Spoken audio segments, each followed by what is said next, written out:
ఆయన మహిమ అనే మాటలు మనం పలుకుతున్నప్పుడు జరిగే మార్పులు చాలా ఉన్నాయి. అందుట్లో ప్రధానమైనది ఏంటంటే, మనం ఇలా స్తుతిస్తున్నప్పుడు, దేవా మీకు స్తోత్రాలు, మీకు వందనాలు అని చెప్తున్నప్పుడు సాతాను మన జీవితంలోంచి దూరంగా వెళ్ళిపోతాడు.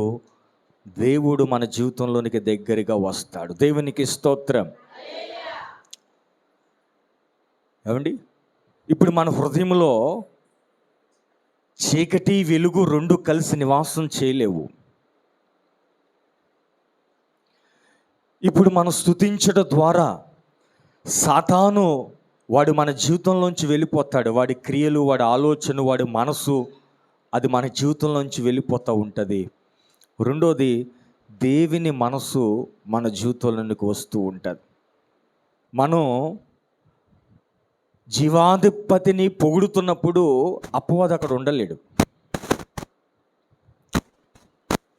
లేకపోతే అపవాదికి మన హృదయంలో చోటు ఇచ్చినప్పుడు, వాడికే ఘనత మన జీవితంలో కలుగుతున్నప్పుడు దేవుడు ఉండలేడు. కనుక ఎవరో ఒకరే ఉండాలి ఈ హృదయములో. ఉంటే చీకటైనా ఉండాలి, లేకపోతే వెలుగైనా ఉండాలి. ఉంటే అపవాదైనా ఈ శరీరముతో మహిమపరచబడాలి, లేకపోతే దేవుడైనా మన ద్వారా మహిమపరచబడాలి. కనుక దేవునిని మహిమపరిచి, దేవునిని ఘనపరిచి, దేవుడు మన ద్వారా మహిమ పొందే గొప్ప ఆయుధమే స్తుతి. దేవునికి మహిమ కలుగునుగాక. కనుక ఎవరు స్తుతిస్తారో దేవుడు వారికి మరింత సమీపముగా వస్తాడు అనే విషయాన్ని నేను మరొకసారి జ్ఞాపకం చేస్తూ ఉన్నాను. స్తుతిలో ఉన్న దీవెనలు చాలా ఉన్నాయి, చాలాసార్లు నేను మీకు చెప్పాను. కనుక మనము స్తుతిస్తూ ఉన్నప్పుడు, ఏమండి, ముఖ్యంగా కష్టకాలములో, ఏమండి, ఏదైనా బాధ కలిగినప్పుడు చాలామంది సనుక్కుంటూ ఉంటారు. ఏదైనా చిన్న ఇబ్బంది కలిగినప్పుడు వారు బాధపడుతూనే ఉంటారు. కానీ వారు స్తుతించడం నేర్చుకోగలిగితే, ఏమండి, దైవికమైన శక్తి వారి మీద క్రియ చేయడం ప్రారంభిస్తుంది. వారి జీవితాల్లో ఆశ్చర్యమైన కార్యాలు జరుగుతాయన్న విషయంలో మరి పరిశుద్ధ గ్రంథంలో మనకి ఎన్నో ఆధారాలు కనబడుతున్నాయి.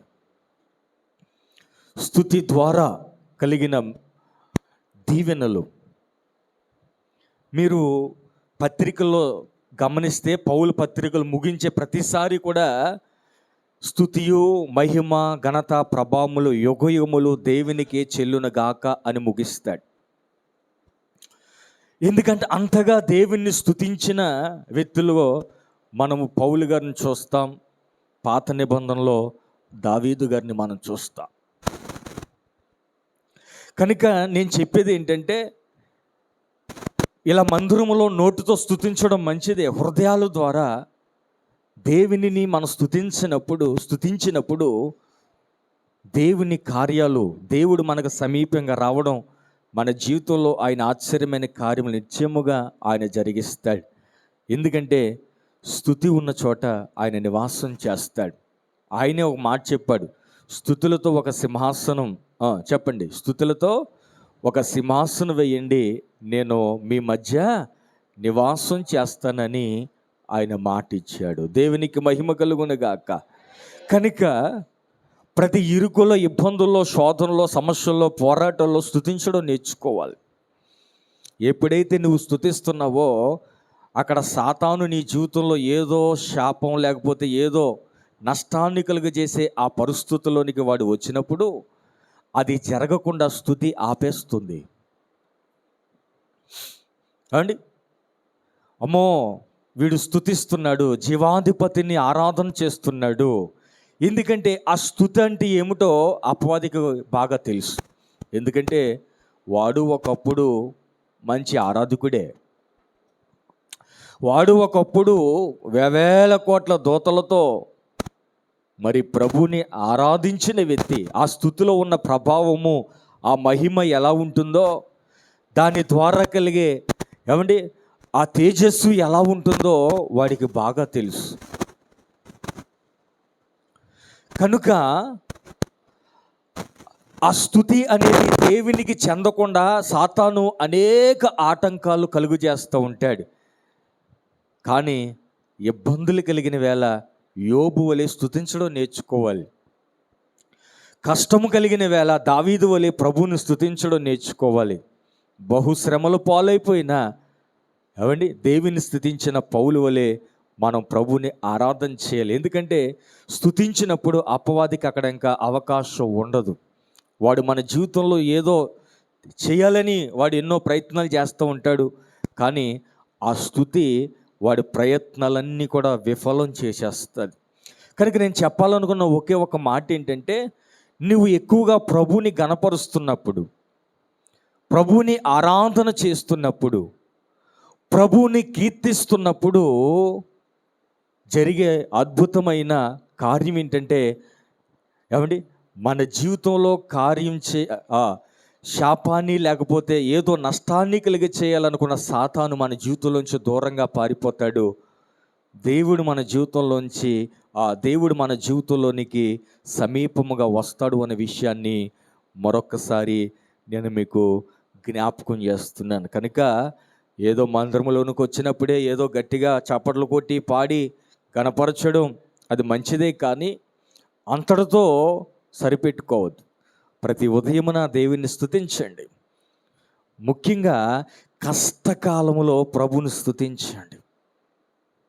ఇబ్బంది పడుతున్న వేళ, అప్పులైపోయిన వేళ, ఏ ఆధారము లేని వేళ ప్రభుని స్తుతించడం నేర్చుకోండి. దేవుడు ఆశ్చర్యకరమైన తన జ్ఞానాన్ని మన సర్వ శరీరానికి ఇస్తాడు. మనల్ని మరలా ఉన్నతమైన స్థితిలో ఆయన నిలబెడతాడు అన్న విషయాన్ని అనుభవపూర్వకంగా భక్తుల యొక్క జీవిత చరిత్రలు మనం గమనిస్తే ఏమండి, కనుక వారు ప్రభుని స్తుతించినప్పుడు అపవాదికి ఏమాత్రం కూడా వారు అవకాశం ఇవ్వలేదు. కనుక దేవునికి వారికి అవకాశం ఇచ్చారు. కనుక దేవుడు వారి జీవితంలో గొప్ప కార్యాలు చేశాడు, చేయబోతున్నాడు, ఇకను కూడా చేస్తాడు అన్న విషయాన్ని మరొకసారి నేను మీకు జ్ఞాపకం చేస్తున్నాను. కనుక కన్నీళ్ళ మధ్యలో ఉన్నప్పుడు యోబు వలె స్తుతించడం నేర్చుకోవాలి. ఏమండి, అదే కదా పోరాటం యోబు జీవితంలో. ఎప్పుడైతే యోబు యెహోవా ఇచ్చెను, యెహోవా తీసుకుని పోయెను, యెహోవా నామమునికి మహిమ కలుగును గాక అని యోబు స్తుతించడం ప్రారంభించాడో సాతానికి అర్థమైపోయింది. ఇంకా వీడు లొంగేలా లేడు, వీడిని మనం ఏం చేయలేము, వీడిని పాడు చేయాలి అని వచ్చాము, వీడి ఆత్మీయతను చెడగొట్టాలని, వీడి ఆశీర్వాదం పొందకుండా ఆటంకపరచాలని నేను వచ్చాను. కానీ ఈ యోబు అయితే మరి జీవాధిపతిని స్తుతించడం మానలేదని వాడు అక్కడి నుంచి వెళ్ళిపోయినట్లుగా మన వాక్యంలో చూస్తాం. ఎప్పుడైతే వాడు వెళ్ళిపోయాడో దేవుడు మరలా యోబుని జ్ఞాపకం చేసుకున్నట్లుగా మనము పరిశుద్ధ గ్రంథంలో చూడగలుగుతాం. కనుక ప్రతి ఉదయమున ప్రభువుని మనం స్తుతించాలి. స్తుతించడానికి ఏమండి ఎన్నో అవకాశాలు మనం కల్పించుకోవాలి. దేవుడు చేసిన మేలును బట్టి స్తుతించాలి. ఆయన ఎలాంటి దేవుడో దాన్ని బట్టి మనం స్తుతించాలి. ఆయన ఎలాంటి కార్యాలు చేశాడో వాటిని బట్టి స్తుతించాలి.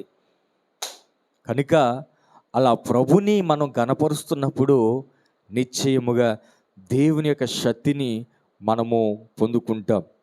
ఏమండి, కనుక మన నోట ఎల్లప్పుడూ కూడా స్తుతి ఉండాలి, కానీ శాపన ఆ వచనాలు కానీ మన జీవితంలో ఉండకూడదని మరొకసారి నేను మీకు జ్ఞాపకం చేస్తున్నాను. దేవుని వాక్యంలోనికి వెళ్దాం. చూడండి, మార్కు సువార్త 4వ అధ్యాయం 35వ వచనం నుంచి మనం చదువుకుందాం. ఆ దినమే సాయంకాలం అయినప్పుడు ఆయన అద్దరికి పోదుమని వారితో చెప్పగా, వారు జనులను పంపివేసి ఆయనను ఉన్నపాటున చిన్న దోణిలో తీసుకుని పోయిరి. ఆయన వెంబడి మరికొన్ని దోణిలు వచ్చెను.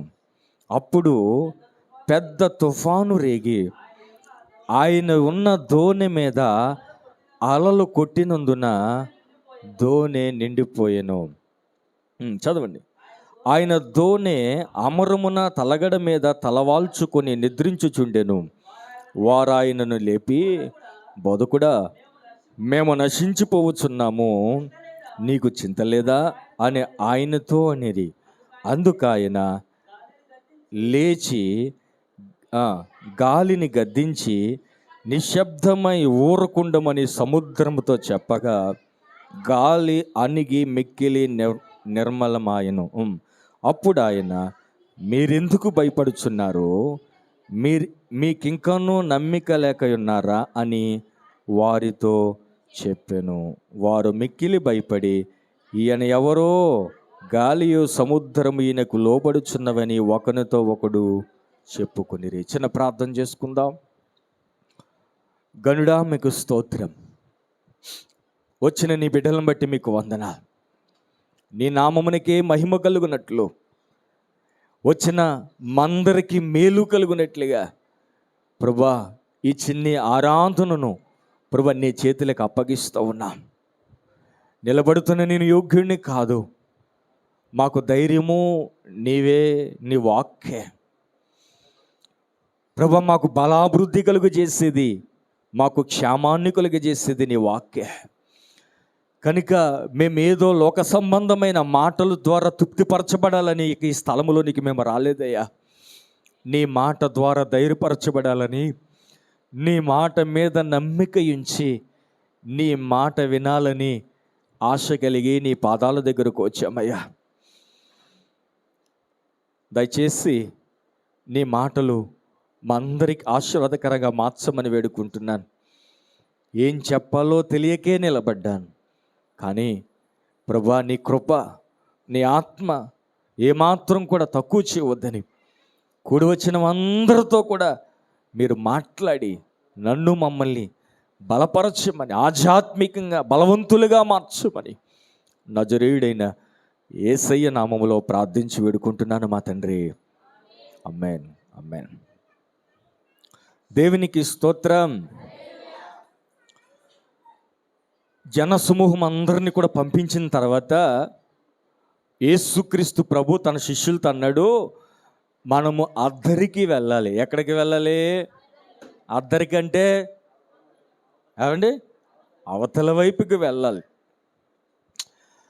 అవతల చాలా పనున్నది, అవతల చేయవలసిన కార్యాలు కొన్ని ఉన్నాయి, అవతల జరగవలసిన కొన్ని పనున్నది. కనుక జనసమూహం అందరిని కూడా పంపించేయండి, మనము అవతలకి వెళ్దాం అన్నారు. అవతలకి వెళ్ళాలంటే అది సముద్ర ప్రయాణం. ఇప్పుడు సముద్రంలో ప్రయాణం చేయాలంటే ఏదో పడవ ఓడో వెళ్ళాలి. అమ్మో, యేసుక్రీస్తు ప్రభు అద్దరికి వెళ్ళాలంటున్నాడు కనుక ఒక పడవని తీసుకురండి అన్నారు. చిన్న దోణి తీసుకుని వచ్చారు. అందులో యేసుక్రీస్తు ప్రభుని కూర్చోబెట్టుకుని శిష్యులందరూ కూడా ఆ పడవలోనే ఉన్నారు, ఆ దోణిలో ఉన్నారు. యేసుక్రీస్తు ప్రభు చాలా అలసిపోయిన కారణాన్ని బట్టి ఆ పడవ అడుగు భాగానికి వెళ్ళి కాస్త తలవాల్చుకుని నిద్రపోతున్నాడు. ఆ నిద్రపోతున్నప్పుడు జరిగింది ఏంటనంటే, ఆ సముద్ర మార్గంలో అద్దరికి వెళ్ళకముందే పెద్ద తుఫాను వచ్చిందంట. చెప్పండి అమ్మ, ఏమొచ్చింది? పెద్ద తుఫాను వచ్చింది. ఇదేమో చిన్న దోణె. ఏంటమ్మా చెప్పాలి అందరూ కూడా? ఇదేమో చిన్న దోణె. పెద్ద తుఫాను వస్తే పెద్ద దోణి అయితే కాస్త తట్టుకోగలుగుతుంది. అవండి, పెద్ద దోణి అనుకోండి, పెద్ద పెద్ద షిప్పులు ఉంటాయి కదండి, అవి అలలు వచ్చినా తుఫాను వచ్చినా అవి కాస్త తట్టుకోగలుగుతాయి. కానీ ఇదేమో చిన్న దోణె. అలలు తాకిడి ఎక్కువైపోతుంది, గాలి ఎక్కువైపోతుంది. ఏమండి, ఈ తుఫాను వల్ల ఏమండి ఆ నీరంతా కూడా ఈ దోణిలోనికి వచ్చేస్తూ ఉంది. అయితే చివరికి ఆ దోణిలోనికి నీళ్ళన్నీ కూడా వచ్చేయడం కారణాన్ని బట్టి అది ములుగుపోయే పరిస్థితుల్లోనికి వచ్చేసింది. అయితే నేను మీకు జ్ఞాపకం చేయాలనుకున్న ప్రాముఖ్యమైన మాట ఏంటంటే, యేసు ఉన్న ధోనిలోనికి ఏమండి నష్టం వచ్చింది. యేసు ఉన్న ధోనిలోనికి తుఫాను వచ్చింది. యేసు ఉన్న ధోనిలోనికే సమస్య వచ్చింది. మనం అనుకుంటాము యేసు ఉంటే సమస్యే రాదు, యేసు ఉంటే వ్యాధే రాదు, యేసు ఉంటే నాకు అసలు నష్టమే రాదు, యేసు ఉంటే నాకు అసలు శోధనే రాదు అని మనం అనుకుంటాం. కానీ ఇక్కడ విచిత్రం ఏంటంటే యేసయ్య ఉన్న ధోనిలోనే సమస్య వచ్చినట్లుగా మనం చూస్తున్నాం. ఏమండి, యేసయ్య ఉన్నాడు. యేసయ్య ఉంటే అక్కడ సమస్య ఉండకూడదు కదా. యేసయ్య ఉంటే అక్కడ శోధన ఉండకూడదు కదా. ప్రభునందు పిల్లరా, చాలామంది జీవితాల్లో మనం గమనిస్తే ఏమండి చిన్న జీవితం పెద్ద సమస్యలు, ఏమండి కొంచెం ఆదాయం చాలా పెద్ద సమస్యలు, చిన్న జీవితం చాలా పెద్ద పోరాటం. ఇలాంటి అనుభవాలు గుండా కొన్నిసార్లు మనం కూడా వెళ్ళవలసి వస్తుంది. ఏమండి జీవితం చిన్నదే, కానీ సమస్యలు మాత్రం చాలా పెద్దవిగా మనకు కనబడుతూ ఉంటాయి. ధోని చాలా చిన్నది, కానీ తుఫాను చూస్తుంటే చాలా పెద్దదట. అలలు వచ్చి ఆ ధోనిను ముంచేస్తున్నాయి, నీళ్ళ చేత ఆ ధోని నిండిపోయేటట్లుగా చేస్తున్నాయి. కొన్ని సమస్యలు మన జీవితాన్ని అల్లకొల్లాలని చేస్తాయి. కొన్ని సమస్యలు మన దోల అల్లాడేటట్లుగా, ప్రమాదములోనికి వెళ్ళిపోయేటట్లుగా, మునిగిపోయేటట్లుగా కొన్ని సమస్యలు మన ముందు కనబడుతూ ఉంటాయి. అయితే ఏం చేద్దాం? ఆ సమస్యల నుంచి ఎలా బయటికి పడదాం? ఎలా అద్దరకు చేరుకోగలుగుతాం? ఎలా గమ్యానికి చేరుకోగలుగుతాం? ఈ పెద్ద సమస్యలో నుండి ఎలా మనం విడుదల పొందగలుగుతాం అనేది కాస్త మనం ధ్యానం చేయాలి. ఏమండి శిష్యులందరూ కూడా అల్లాడిపోతున్నారు. ఏంటి బోధకుడు ఉన్న ధోనిలోనే సమస్య? ఈ బోధకుడు ఉంటే మనకు సమస్యలు ఉండవు అనుకున్నాం.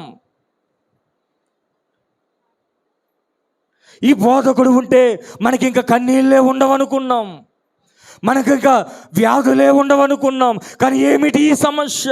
అయ్యో మేము నశించిపోతున్నాం అని వాళ్ళు కేకలు వేసినట్లుగా దేవుని యొక్క వాక్యంలో మనం చూస్తూ ఉన్నాం.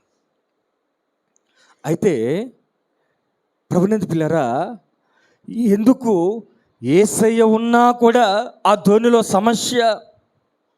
ఒక మాట చూడండి కీర్తనల గ్రంథం 34వ అధ్యాయం 19వ వచనంలో చూడండి. 34వ కీర్తన 19.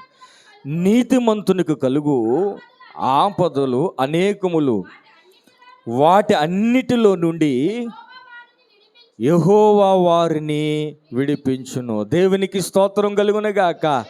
ఎవరికి ఆపదలు చెప్పండి అమ్మా, ఎవరికి ఆపదలు? ఏమండి నీతిమంతునికి ఆపదలు. నేను ఇంకొక మాట చెప్పనా? ఏమండి యేసుతో పాటు ఇంకా మరొక ధోని లేవా? ఆ ధోనులు అలలు లేవు. ఆ ధోనే అంత ప్రమాదంలో లేదు. చాలాసార్లు మనం అనుకునేది ఏంటంటే ఏమండి దేవుడు లేని వారే బాగున్నారు కదా, దేవుడు లేని వారి స్థితే బాగుంది కదా, దేవుడు లేని వారి స్థితే ఉన్నతంగా ఉన్నది కదా అని చాలాసార్లు మనము కూడా అనుకుంటాం. ఏమండి యేసుతో బయలుదేరిన ధోనులు, ఏమండి ఆయనతో పాటు కొన్ని ధోనులు కూడా బయలుదేరాయి, కానీ అవి ఏమి కూడా ములగలేదట. కానీ యేసయ్య ఉన్న ధోనిలోనే సమస్య. నీతిమంతునికి కలుగు, చదవండి అమ్మా, నీతిమంతునికి కలుగు ఆపదలు అనేకములు, వాటన్నిటిలో నుండి యెహోవా వారిని విడిపించును. ప్రభునందు పిల్లారా, నీతిమంతునికే ఎందుకు ఆపదలు వస్తున్నాయి?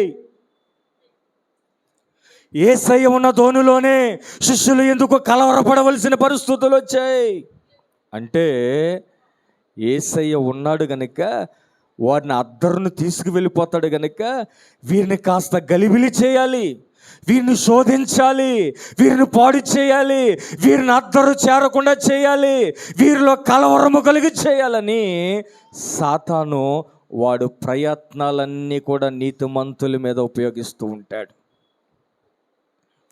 కొన్ని రకాలైన శోధనలు ఈ నీతిమంతుల మీద వచ్చేటట్లుగా చేస్తాడు. కొన్ని రకాలైన ఇబ్బందులు. అయితే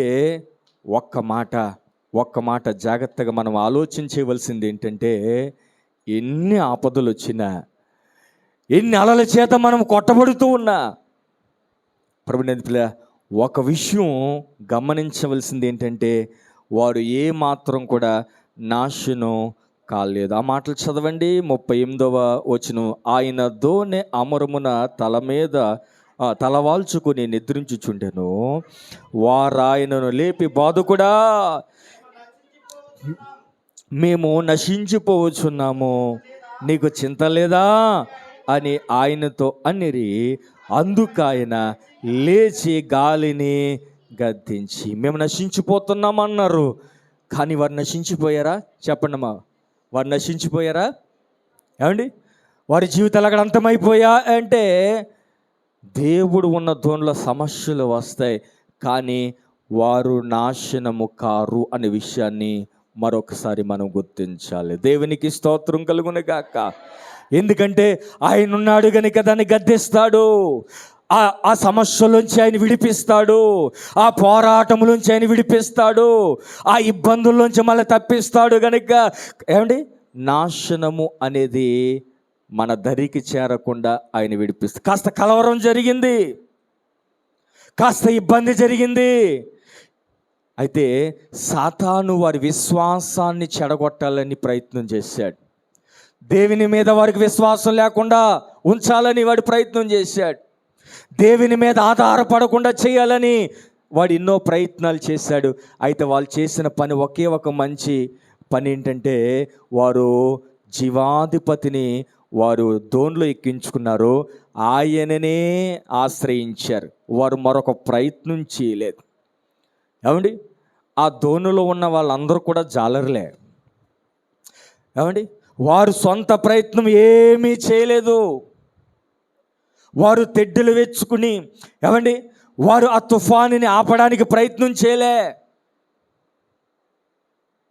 లేకపోతే ఏమండి, వారు సొంతంగా వారు తుఫానులు వచ్చినప్పుడు ఏం చేయాలో వారు ప్రయత్నాలు వారు చేసే ఆ పరిస్థితి అక్కడ కనబడదు. కానీ వారు ఆ తుఫాను మధ్యలో దేవునికి అప్పగించుకున్నట్లుగా దేవుని యొక్క వాక్యంలో మనము చూడగలుగుతున్నాం. దేవునికి స్తోత్రం కలుగును గాక. కనుక ప్రభునందు పిల్లరా, వారాయనను లేపి, బాధకుడా, మేము నశించిపోవచ్చున్నామని నశించుచున్నాము, నీకు చింత లేదా అని ఆయనతో అనిరి. అందుకైన లేచి గాలిని గద్దించి నిశ్శబ్దముగా ఊరకుండుమని దేంతో చెప్పాడంటమ్మా? సముద్రం. ఈ జీవన పయనములో, సముద్రమని యాత్రలో అలలు మన జీవితంలో ఎన్నో ఒకసార్లు కొడుతూ ఉంటాయి. అయితే దానిని గద్దించగలిగిన దేవుడు ఉన్నాడు, దాన్ని ఆపగలిగిన దేవుడు ఉన్నాడు, ఆ సమస్యలోంచి విడిపించగలిగిన దేవుడు మనకున్నాడు. మన సొంత ప్రయత్నాలు ఆపేసి దేవుని మీద ఆధారపడడం మనం నేర్చుకోగలిగితే, వారు ప్రభువా మేము నశించిపోతున్నాం, నీవే ఏదైనా చేయాలి అని దేవుని మీద వారు ఆధారపడినప్పుడు దేవుడు వారి జీవితంలో గొప్ప కార్యము చేసినట్లుగా దేవుని యొక్క వాక్యంలో మనము చూస్తున్నాం. దేవునికి స్తోత్రం. అయితే నేను చెప్పాలనుకున్న మరొక ప్రాముఖ్యమైన మాట ఏంటంటే, మన దోణిలో ఆయన ఉంటే సమస్యలు ఎన్నొచ్చినా దానికి పరిష్కారం ఆయన చూపిస్తాడు. అయితే మన జీవితంలో ఆయన లేకుండా ఒకవేళ సమస్య వస్తే ఆ సమస్యలో మనం అపజయం పాలైపోతాం. ఆయన ఉంటే ఎలాంటి సమస్య వచ్చినా దాన్ని ఆయన చక్కబెడతాడు. ఎలాంటి శోధనైనా, అది పెద్దదైనా అది ఖచ్చితంగా దాన్ని పరిష్కారం చూపిస్తాడు. కానీ ఆ ధోనిలో మన జీవితంలో ఆయన లేకుండా ఉంటే, ఒకవేళ సమస్య వస్తే, తుఫాన్ వస్తే మనం తప్పించుకోవడం మన వల్ల కాదు అనే విషయాన్ని మరొకసారి నేను మీకు జ్ఞాపకం చేస్తున్నాను. అయితే ఆయన మన ధోనిలో ఉన్నాడా? ఆయన మన జీవితంలో ఉన్నాడా? ఏమండి, ప్రకటన గ్రంథం ఒకసారి చూడండి. ప్రకటన గ్రంథం 3వ అధ్యాయం 20వ వచనం. ఆయన మన జీవితంలో ఉన్నాడా అనేది, ఆయన మన ధోనిలో ఉన్నాడా లేదా అనేది మనం చూసుకోవాల్సిన చాలా ప్రాముఖ్యమైన విషయం. ఆయన ఉంటే ఖచ్చితంగా పరిష్కారం దొరుకుతుంది. ఆ సమస్యను గద్దిస్తాడు, ఆ తుఫానును ఆపేస్తాడు, ఆ సముద్రాన్ని నిమ్మలపరుస్తాడు. కానీ అసలు ఆయన మన ధోనిలో, మన జీవితంలో ఉన్నాడా లేదా అనేది మనం జాగ్రత్తగా చూసుకోవాలి. ప్రకటన గ్రంథం 3వ అధ్యాయం 20వ వచనం చదివితే, ఇదిగో నేను తలుపు నొద్ద నిలుచుండి తట్టుచున్నాను. ఎవడైనానో నా స్వరము విని తలుపు తీసినడలా నేను అతని యొద్దకు వచ్చి అతనితో నేనును, నాతో కూడా అతడును. ఏమండి, దేవుడు మనము ఆయనతో ఉండాలి అని అంటే, ఆయనతో కలిసి ఈ జీవన ప్రయాణం, ఈ సముద్రం అనే, ఏమండి, ఈ యాత్రలో అనేక అలలు, శోధనలు మధ్యలో ఈ ప్రయాణం సాఫీగా చేరాలంటే ఆయన మన జీవితంలో ఉండాలి. ఆయన మన జీవితంలో ఉండాలి. ఆయన మనతో ఉండాలని, మనము ఆయనతో ఉండాలని, ఆయన మనతో కలిసి భోజనము చేయాలని ఆయన ఇష్టపడుతున్నాడు. ఎప్పుడు అని అంటే, మనము తలుపు తీసినప్పుడు అంట. ఏమండి, దేవునికి మన హృదయాలు ఇచ్చామా? మన ధోనిలో ఆయనకి స్థలం ఉన్నదా? ఆయన మనలో నివాసం చేస్తున్నాడా అనేది మనము కాస్త గ్రహించుకోవాలి. మరొక మాట చదువుతాం. యోహాను సువార్త 14వ అధ్యాయం 23వ వచనం చదవండి. యేసు, ఒకడు నన్ను ప్రేమించినలా వాడు నా మాట గైకొనును, అప్పుడు నా తండ్రి వానిని ప్రేమించును, నేను వాని యొద్దకు వచ్చి వాని యొద్ద నివాసము చేతును. ఏమండి, ఎవరు నివాసం చేస్తారంట మనతో? ఏమండి, ఎవరు మనతో నివాసం చేస్తారు? దేవుడే మనతో నివాసం చేస్తాడు. ఎప్పుడంట? ఏమండి, దేవుడు మన జీవితంలో ఎప్పుడు ఉంటాడు? ఏమండి, ఎప్పుడు మన ధోనిలో ఉన్న సమస్యలు, ఏమండి, ఈ తుఫాను వల్ల వచ్చే సమస్యల నుంచి ఎప్పుడు గద్దిస్తాడు, ఎప్పుడు మన జీవితంలో నెమ్మదినిస్తాడు, నిమ్మలపరుస్తాడు అని మనం గమనిస్తే, అక్కడ చక్కగా రాసి ఉంది 23వ వచనంలో, యేసు, ఒకడు నన్ను ప్రేమించిన ఎడల వాడు నా మాట. ఎవడు దేవుని ప్రేమిస్తాడో, ఎవడు దేవుని మాటను గైకుంటాడో, దేవుని మాటకు లోబడతాడో, దేవుని మాట ప్రకారంగా జీవిస్తాడో, నేను వానితో నివాసం చేస్తానంటున్నాడు. దేవునికి మహిమ కలుగునుగాక. దేవుడు మనతో నివాసం చేస్తున్నప్పుడు ఎన్ని పోరాటాలు రాని విజయము అనేది చూడగలుగుతాం. నేను 2-3 చూపించి నేను ముగిస్తాను. అవును, యోసేపు జీవితంలో మనం చూస్తే చిన్న జీవితం, కానీ పెద్ద తుఫాన్లే యోసేపు జీవితంలో వచ్చాయి. ఏమండి, చిన్న జీవితంలో సుమారు 17 సంవత్సరాల వయసు కలిగినప్పుడే పెద్ద తుఫాను వచ్చింది. తన అన్నలే కొట్టి చంపేద్దామనుకున్నారు, గుంటలో పడేశారు, ఐగుప్తునికి అమ్మేశారు. ఏమండి, ఎంత వయసు? 17. అయితే ఆ చిన్న దోణి అనే యోసేపు జీవితంలో దేవుడు ఉన్నాడు. దేవునికి స్తోత్రం కలుగునుగాక. దేవుడు తన జీవితంలో ఉన్నాడు కనుక ప్రతి పోరాటం తన జీవితంలో యవ్వన కాలం వచ్చేంత వరకు కూడా సమస్య, పోరాటం, నిందలు, ఏమండి, ఇలాంటి పరిస్థితులన్నిటిలో కూడా దేవుడు తనతోనే ఉన్నాడు. తనతోనే ఉన్నాడు, ఆయన నడిపిస్తూ ఉన్నాడు. యోసేపు జీవితాన్ని మలుపు తిప్పుతూ ఉన్నాడు. ప్రతి సమస్యలోంచి విడిపించి అతన్ని గొప్ప చేసినట్లుగా దేవుని యొక్క వాక్యంలో మనం చూడగలుగుతాం. దేవునికి స్తోత్రం కలుగునుగాక. కనుక దేవుడు మన జీవితంలో ఉంటే, అబ్రహాం జీవితాన్ని ఒకసారి చూడండి. దేవుడు అబ్రహాం జీవితంలో ఉన్నాడు. అబ్రహాం భార్యను రాజు మరి తన ఇంటికి తీసుకువెళ్ళిపోయాడు. ప్రభునందు పిల్లారా, దేవుడు అబ్రహాముతో ఉన్నాడు. కనుక ఆ రాత్రి రాజుతో దేవుడు మాట్లాడుతున్నాడు. నువ్వు తీసుకొచ్చిన ఆ స్త్రీ ఒకని భార్య,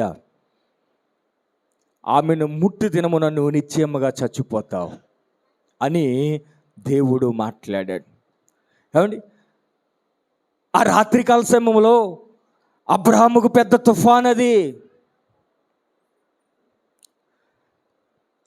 శారా నా భార్య అని చెబితే అబ్రహామును చంపేస్తాడు. ఒకవేళ చెల్లి అని చెప్తే తీసుకుని వివాహం చేసుకుంటాడు. రెండు సమస్య, గుండెలు తీరని ఆవేదన. అయితే అబ్రహాముతో దేవుడు ఉన్నాడు. దేవునికి స్తోత్రం కలుగునుగాక. ఆ సమస్యలోంచి దేవుడు బయటికి తీసుకుని వచ్చాడు. రాజుతో ఆ రాత్రి మాట్లాడాడు. ఇదిగో, ఆమెను ముట్టు దినమున నువ్వు నిశ్చయముగా చచ్చిపోతావు అనే ఆ మాట ఎప్పుడైతే విన్నాడో శారాను తీసుకుని వెళ్ళి అబ్రహాముకు అప్పగించేశాడు. దేవునికి స్తోత్రం కలుగునుగాక. భక్తులందరి జీవితంలో పెద్ద శోధనలు వచ్చాయి.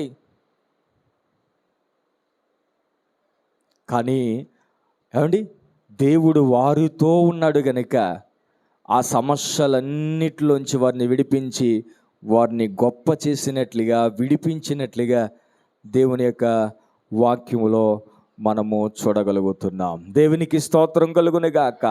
ఇలా మనం చూస్తూ ఉంటే ప్రతి నీతిమంతుని జీవితంలో శోధనలు వచ్చాయి. ప్రతి నీతిమంతుని జీవితంలో ఇబ్బందులు వచ్చాయి, పోరాటాలు వచ్చాయి. ఏమండి, ఇలా మనం చదువుకుంటూ పోతే చాలామంది మనకు కనబడతారండి. దానియేలు మనకు కనబడతాడు. ఏమండి, ఎస్తేరు మనకు కనబడదు. చిన్న వయసులోనే తల్లిదండ్రులను పోగొట్టుకుంది. చిన్న వయసులోనే, యవన కాలంలోనే రూతి ఏమండి భర్తను పోగొట్టుకుంది. చాలా పెద్ద సమస్య, పెద్ద తుఫానులు. అయితే ప్రభునందు పిల్లరా, దేవుని మీద ఆధారపడ్డారు కనుక దేవుడు మరలా వారిని ఉన్నతమైన స్థితిలోనే వారిని నిలబెట్టినట్లుగా దేవుని యొక్క వాక్యంలో మనము చూడగలుగుతాం. దేవునికి స్తోత్రం కలుగునుగాక. కనుక మనం ఈ ఉదయకాలం మనం ధ్యానిస్తున్న మాట ఏంటంటే, ఎలాంటి సమస్య, ఎంత పెద్ద సమస్య వచ్చినా మన ధోనిలో యేసయ్య ఉండేటట్లుగా చూసుకోవాలి. ఎప్పుడు ఉంటాడైనా? వారు నన్ను ప్రేమించి నా ఆజ్ఞల ప్రకారంగా జీవిస్తున్నారు కనుక. ఆ మాట చదవండి మరలా. యోహాను సువార్త 14వ. ఒకడు నన్ను ప్రేమించుచున్నాడు గనుక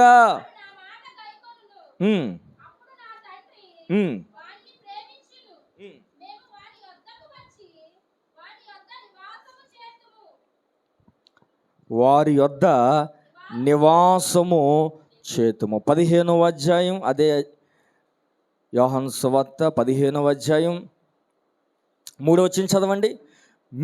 నేను మీతో చెప్పిన మాటను బట్టి మీరు ఇప్పుడు పవిత్రులై ఉన్నారు. నా యందు నిలిచి ఉండి మీ యందును నేను, చెప్పండి అమ్మా, మీ యందును నేను నిలిచి ఉంటాను. అయితే యేసయ్య ఉన్నాడు కదా, ఇంకా శోధనలు రావు అని కాదు. ఏమండి, అయితే ఒక విషయం నేను మీకు చెప్పాలి. అదేంటనంటే, ఏమండి, చిన్న దేశం. ఏ దేశం అది? ఇశ్రాయేలు దేశం. శత్రు దేశాలు, ఏమండి, చాలా విస్తారం. కానీ ఆ చిన్ని దేశాన్ని శత్రువులు నాశనం చేసేద్దాం అనుకుంటున్నారు. ఎందుకంటే ఈ చిన్నది కదా, మనం సాధించేయగలుగుతాం, దీన్ని నాశనం చేయగలుగుతాం, యూదులందరినీ కూడా మనము మరి చంపగలుగుతామని వారు ప్రయత్నం చేస్తున్నారు, కానీ ఆ చిన్ని దేశములో దేవుడు ఉన్నాడు. దేవునికి స్తోత్రం కలుగునగాక. ఏమండి, ఆ చిన్న దేశాన్ని లేపేద్దాం అనుకుంటున్న శత్రు దేశాలు, కానీ ఆ చిన్ని దేశములో ప్రభు ఉన్నాడు గనుక ఏమండి వస్తూ ఉన్నారు శత్రువులు, గాయాలు వారికి తగులుతున్నాయి, కానీ వారికి దేవుడు ఉన్నాడు గనుక వారు నిలిచే ఉన్నారు. దేవునికి స్తోత్రం కలుగును గాక. ఒక విశ్వాస జీవితం కూడా అంతే. ఏమండి, మన జీవితాలు కూడా చిన్నవే, కానీ ఈ చిన్న జీవితంలో యేసయ్య ఉంటే మనకి వ్యతిరేకంగా పోరాడేవారు బలాంజులే. ఏమండి, మన భారతదేశంలో క్రైస్తవుల సంఖ్య చిన్నదేనని, ఏమండి చిన్నదే కదా శాసనాలు మార్చేద్దాం అని వారు అనుకోవచ్చు, కానీ ఈ చిన్ని సంఘం పట్ల, ఈ చిన్ని క్రైస్తవం పట్ల దేవుడు ఉన్నాడు. దేవునికి స్తోత్రం కలుగునుగాక. ఏమండి, శతాబ్దాలు గడుస్తున్న కొలది శాసనాలు మార్చి ఏమండి ఈ చిన్ని క్రైస్తవ ప్రజలను పాడు చేయాలని అనేక రకాలుగా ప్రయత్నం చేస్తున్నారు, కానీ వారు ఏమీ చేయలేకపోతున్నారు. ఏమండి, సంఖ్యలో చూస్తే చాలా తక్కువ, పర్సెంటేజ్లో చూస్తే ఏమండి 2% వాళ్ళు 98% ఉన్నారు. కనుక 90% మేమున్నాం, కనుక వాళ్ళు 1-2% ఉన్నారు, కనుక వారిని ఏదైనా చేయొచ్చు అని ఎన్నో శాసనాలు తీసుకురావడానికి ప్రయత్నం చేస్తున్నారు, కానీ మనతో దేవుడు ఉన్నాడు కనుక అవేమీ కూడా వర్ధిల్లటం లేదు. దేవునికి స్తోత్రం కలుగునుగాక. కనుక నేను చెప్పాలనుకున్న మాట ఏంటంటే, ఏమండి యేసయ్య ఉన్న ధోనిలో ఖచ్చితంగా శోధనలు వస్తాయి. ఎందుకు వస్తాయి చెప్పమంటారా? యేసయ్య ఉన్నాడు గనుక ఆయన ఖచ్చితంగా అద్దరుకు తీసుకువెళ్తాడు అని సాతానుకి తెలుసు కనుక ఆ ధోని మీదే కొడతాడు. ఏమండి, యేసయ్య మన జీవితంలో ఉంటే ఖచ్చితంగా మనల్ని ఎక్కడ తీసుకెళ్తాడమ్మా చెప్పండి? ఎక్కడ తీసుకెళ్తాడు? ఏమండి, అద్దరికి తీసుకువెళ్తాడు, గమ్యానికి తీసుకువెళ్తాడు, మోక్షానికి తీసుకువెళ్తాడు. ఇప్పుడు ఆ మోక్షానికి మనం వెళ్లకుండా ఉండాలంటే మన మీదే శత్రు దాడి ఉంటుంది. ఎందుకు దాడి చేస్తాడో? విశ్వాసాన్ని పోగొట్టాలని, మనలో ఉన్న యేసయ్యను మన జీవితం నుంచి మనమే బయటికి పంపించేయాలని. నువ్వు నాకు అక్కర్లేదయ్యా, నువ్వు నా జీవితంలో ఏం చేయట్లేదయ్యా అని ఆయనని విడిచిపెట్టి మరలా లోకములోనికి వచ్చేస్తామని అనేక దెబ్బలు అపవాది మనల్ని కొడుతూ ఉంటాడు. అయితే ఒకటి మాత్రం వాస్తవం, ఆయన ఉంటే సమస్యలు వచ్చినా రాకపోయినా ఏమండి ఖచ్చితంగా విడుదల కలుగుతుంది, ఖచ్చితంగా అద్దరకు చేరుకోగలుగుతాం. దేవునికి స్తోత్రం కలుగునుగాక. ఈ 2 మాటలు ప్రతి ఒక్కరు గుర్తుపెట్టుకోండి. ఏంటంటే ఖచ్చితంగా ఆయన మన జీవితంలో ఉంటే విడుదల పొందుకుంటాం, విడుదల పొందుకుంటమే కాదు గమ్యానికి చేరుకుంటాం. దేవునికి స్తోత్రం కలుగునుగాక. చెప్పండమ్మా, విడుదల పొందుకుంటాం, ఏమండి అద్దరకు చేరుకోగలుగుతాం. కనుక ఆ యేసయ్యను మనం సంపాదించుకోవాలి. మన ధోనిలో, మన జీవితంలో ఆయన ఉన్నాడా లేదా చూసుకోవాలి. ఆయన ఉంటే సమస్య ఉన్నా పర్వాలే, ఆయన ఉంటే ఖచ్చితంగా ఏదో ఒక రోజున దాన్ని గద్దించేస్తాడు. అది మన జీవితంలో లేకుండా చేస్తాడు, ఆ పోరాటం లేకుండా చేస్తాడు. ఏమండి, ఏసేపుకి ఆ పోరాటాలు ఉన్నాయా? చివరి వరకు అంటే ఉండవు. ఎందుకంటే ఆయన పరిష్కారం చూపిస్తాడు. దానియేలుకు ఏమైనా సమస్యలు ఉన్నాయా? ఉండవు. అబ్రహాముకు ఆ సమస్యలే ఉన్నాయా? ఇంక ఉండవు. ఎందుకంటే దాన్ని పరిష్కరించగలిగిన దేవుని చేతిలో వారు ఉన్నారు కనుక దేవుడు వారి జీవితంలో గొప్ప కార్యాలు చేశాడు. దేవునికి స్తోత్రం కలుగునుగాక. కనుక నేను చెప్పాలనుకున్న ప్రాముఖ్యమైన మాట ప్రతి ఒక్కరి హృదయాల్లో భద్రపరుచుకోండి. అదేంటనంటే ఖచ్చితంగా సమస్యలు, పోరాటాలు, అలలు మన మీద కొడుతూ ఉంటాయి. ఎందుకు కొడుతున్నాయి చెప్పనా? మనం అద్దరికి వెళ్ళకూడదని, ఆటంకపరచాలని, అవతలకి వెళ్ళి అనేక మందిని బాగు చేయాలి, అవతలకి వెళ్ళి అనేక మంది జీవితాన్ని వెలిగించాలి, అవతలకి వెళ్ళి శిష్యులకు దేవుని మహిమేమిటో చూపించాలి. అది చూపించకుండా చేయాలని అపవాది అలలు కొట్టాడు.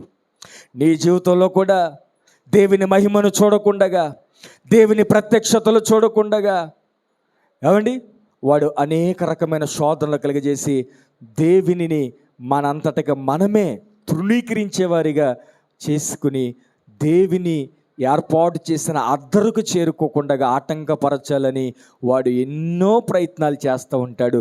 అయితే వాళ్ళు చేసిన ఒకే ఒక ప్రయత్నం ఏంటంటే, వాళ్ళ సొంత ప్రయత్నాలు ఏమీ చేయలేదు.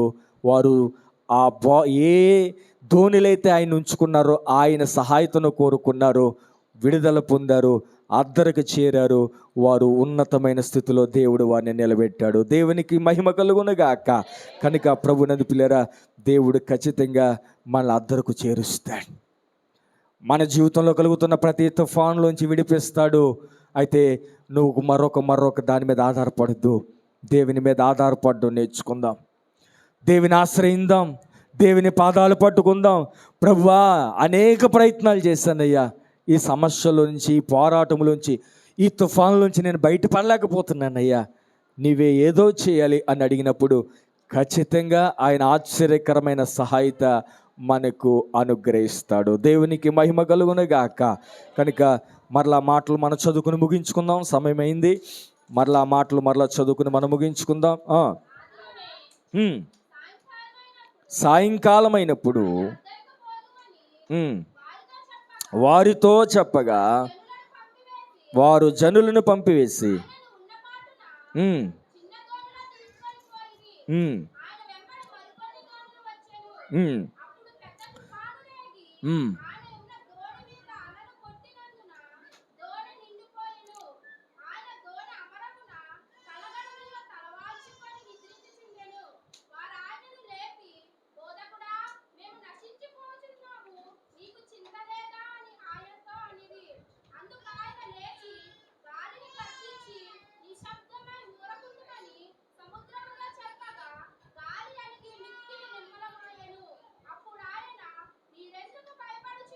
నాతో అందరూ కూడా ఈ మాట చెప్పండి. మీరెందుకు భయపడుచున్నారు? మీరింకనూ నమ్మిక లేక ఉన్నారా? అండి, 2 ప్రశ్నలు వేశాడు. నేనుండగా మీరెందుకు భయపడుతున్నారు? ఏమండి, నేను మీతో ఉండగా మీరెందుకు భయపడుతున్నారు? రెండోది, నా మీద మీకు నమ్మకం లేదా? ఏమండి, ఆ 2 ప్రశ్నలు ఈ రోజున దేవుడు మనకు వేస్తున్నాడు. ఎందుకు చింతిస్తున్నావు? ఎందుకు కలవరపడుతున్నావు? ఆ సమస్యలు చూసి నీవెందుకు భయపడిపోతున్నావు? నేను మీతో ఉన్నాను కదా. ఒకవేళ నేను లేకపోతే మీరు భయపడాలి. అండి, నేను మీ జీవితంలో లేకపోతే మీరు భయపడవచ్చు, కానీ నేను మీతోనే ఉన్నాను కదా, మీరు ఎందుకు భయపడుతున్నారు? రెండోది, నన్ను మీరు నమ్మట్లేదా? ఏంటి, ఆ మాటలే కదా, 2 మాటలే కదా అక్కడ ఉన్నాయి. ఏమున్నాయి? మరలా చదవండి అమ్మా. అప్పుడు ఆయన, మీరెందుకు భయపడుచున్నారు? మీరింకనూ నమ్మిక లేక ఉన్నారా అని వారితో చెప్పాను. ఏమండి, ఎప్పుడైతే ఆ శిష్యులు ఏమండి ఆ 2 మాటలు వారి జీవితంలో నెరవేర్చుకున్నారండి, ఆ 2 మాటలు అప్పటి నుంచి వారి జీవితంలో మనం గమనిస్తే భయం అనేది వారి జీవితంలో లేదు. దేవుని మీద అవిశ్వాసం అనేది రానివ్వలేదు. దేవునికి స్తోత్రం కలుగును గాక. యేసుక్రీస్తు ప్రభు మరణించిన తర్వాత ఏమండి, యేసుక్రీస్తు ప్రభు మరణించిన తర్వాత, పునరుద్ధానుడైన తర్వాత, పెంతెకొస్తు దినాన దేవుని ఆత్మచేత దర్శించబడిన తర్వాత వారు ధైర్యాన్ని గురించి ఎక్కువ బోధించారు, నమ్మకాన్ని గురించి ఎక్కువ బోధించారు శిష్యులందరూ. ఏమండి, వాళ్ళు బోధించింది ఏంటంటే, మేము కూడా ఒకప్పుడు ఇలా భయపడ్డాం, మేము ఆయన్ని అంతగా నమ్మలేకపోయాం, కానీ మాకు ఆయన ధైర్యాన్ని ఇచ్చాడు, సముద్రాన్ని గద్దించాడు.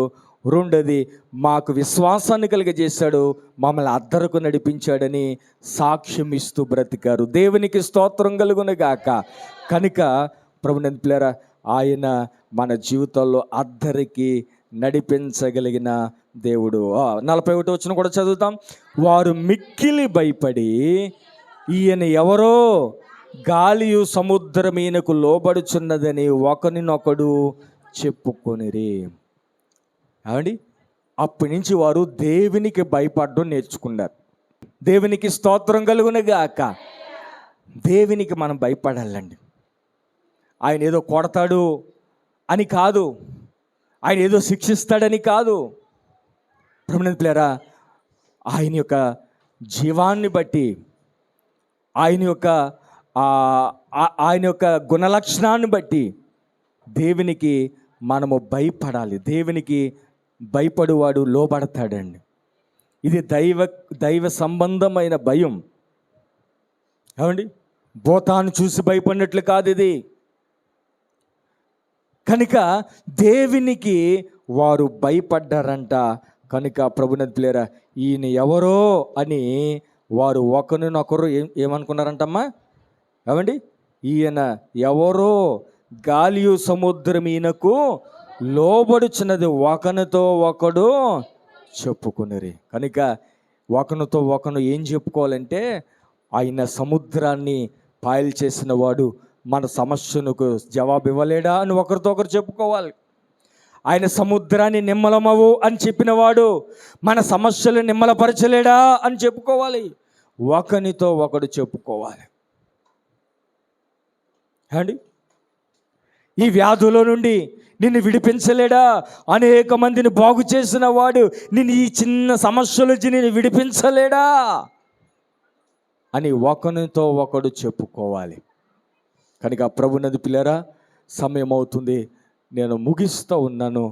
ఎలాంటి తుఫాన్లు మన జీవితంలో రేగిన ఆయన మన ధోనిలో ఉండేటట్లుగా, మన జీవితంలో ఉండేటట్లుగా మనము చూసుకోగలిగితే నిశ్చయముగా కొన్ని శోధనలు వస్తాయి.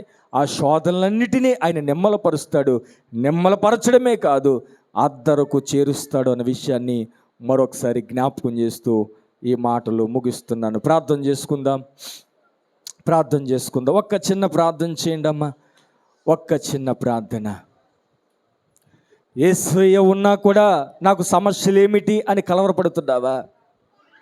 యేసయ్యను నమ్ముకున్నా కూడా ఏంటి నేను ఈ సమస్యల్లో బాధపడుతున్నాను అని కాస్త కలవరపడుతున్నావా? అయితే ఆయన ఉన్నాడు, ఖచ్చితంగా గద్దిస్తాడు. ఆయన ఉన్నాడు కనుక నీకు విడుదల ఉంది. ఆయన ఉన్నాడు కనుక నీకు పరిష్కారం ఉన్నది. ఆయన ఉన్నాడు కనుక నీ జీవితంలో ఖచ్చితంగా ఆయన మేలు చేస్తాడు. ఆయన మాట ఇచ్చాడంటే తప్పడు. నేను మీ దోణిలో ఉంటే, మీ జీవితంలో ఉంటే, ఎలాంటి పెను తుఫాన్లు లేగినా దాన్ని నేను గద్దిస్తాను అని చెప్పాడంటే ఖచ్చితంగా గద్దిస్తాడు. నీ జీవితంలో ఎన్ని పెను తుఫాన్లు వచ్చాయో, ఎన్ని సమస్యలు నేను అలుముకున్నాయో, ఎన్ని పోరాటం చేత నలిగిపోతున్నావో, యేసయ్య నీ జీవితంలో ఉన్నాడా లేదో ఒకసారి చూసుకో. ఉంటే ఖచ్చితంగా గద్దిస్తాడు. ఉంటే ఖచ్చితంగా నీ జీవితంలో కార్యం చేస్తాడు. ఆయన నీ బ్రతుకులో ఉంటే, నీ దోణిలో ఉంటే ఖచ్చితంగా నీకు నెమ్మదినిస్తాడు, ఆ నాశనము తప్పిస్తాడు. ప్రార్థించి వేడుకుంటున్నాను మా తండ్రి. ఆమేన్.